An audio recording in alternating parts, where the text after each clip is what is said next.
Milo Yiannopoulos has resigned as editor of Breitbart News amid a firestorm over unearthed comments in which he seems to endorse sex between young boys and older men.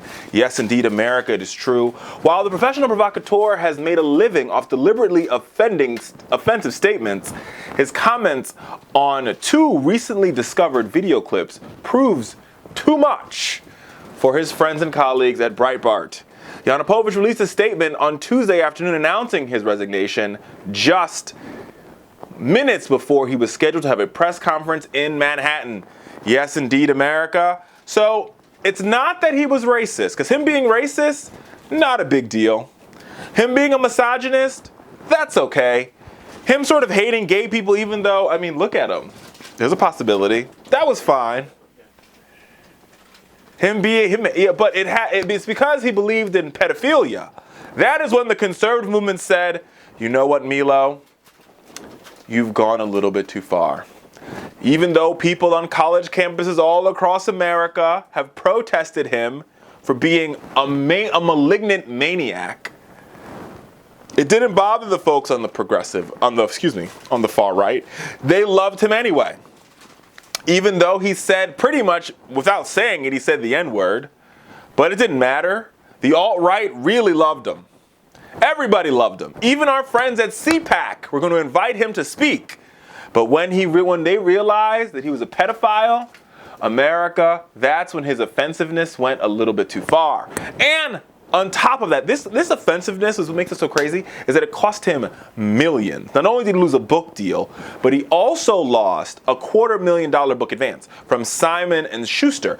Now, here's the thing interesting about the Simon & Schuster thing, is he talked about it and he says, I went in to meet with Simon & Schuster. I basically said a whole bunch of really offensive crap. And instead of kicking me out their office, you know what Simon & Schuster did?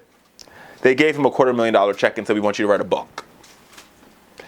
At what point in time, America, and I'm not even talking I get it, screw the political correctness.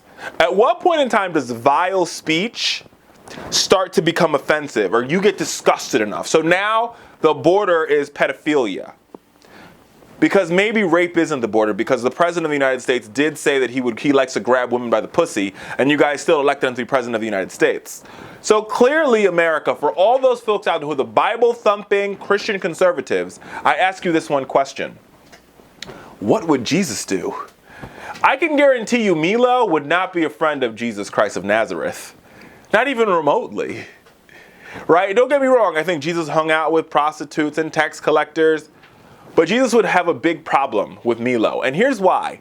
Because Milo violates one of the top commandments, love thy neighbor as thyself. And thinking it's okay to demean black people, and thinking it's okay to treat women with disrespect, and thinking it's okay to disrespect our trans brothers and sisters, that's not loving your neighbor as yourself.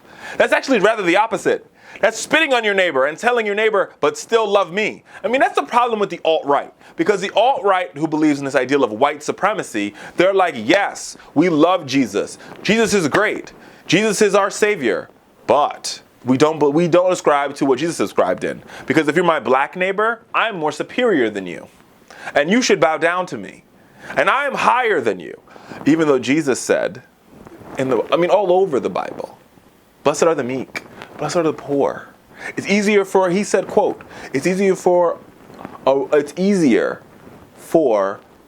a camel to enter the eye of a needle than for a rich man to go to heaven. Well, America, I hate to laugh at somebody else's, sorrow. But Milo, I think you're the camel, and you're getting ready to try to enter the eye of the needle, because resurrecting or fixing your broken career is going to be very hard. Now, don't get me wrong, America. Everybody who does this business, we say things off-colored because we're on television all the time, i.e. when I said I was from Chicago, which made news. It's still making news, right? But with all that being said, at some point in time, we must ask ourselves the critical question.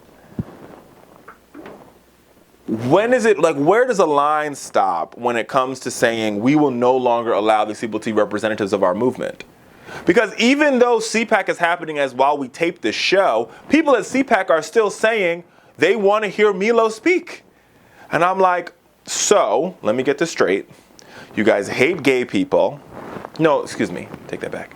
You don't believe, and I'm going to give you the benefit of the doubt, CPAC people. You don't believe that LGBTQ people should have equal rights to straight people. Not that you hate them. I think hate might be a strong word.